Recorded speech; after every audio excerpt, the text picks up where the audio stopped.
你嘅競爭對手每日喺網上同埋各大社交平台，好似 Facebook、IG、Google、小紅書咁，發放咗佢哋嘅廣告、貼文同 Reels， 要逐個 mon 住佢哋，真係要花好多時間去搜尋同整理。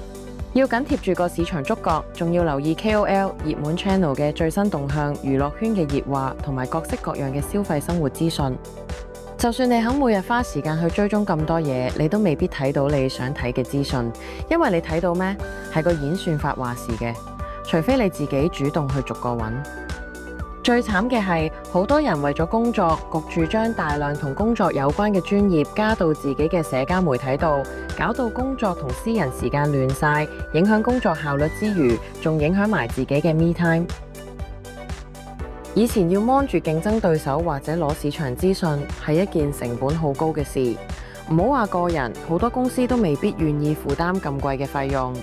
而家 Another Thought 帶嚟另類思維，每日只需一杯咖啡嘅價錢就可以根據你嘅需要，每日為你度身訂造一份市場監測報告，幫你將唔同平台嘅資訊分門別類，一目了然。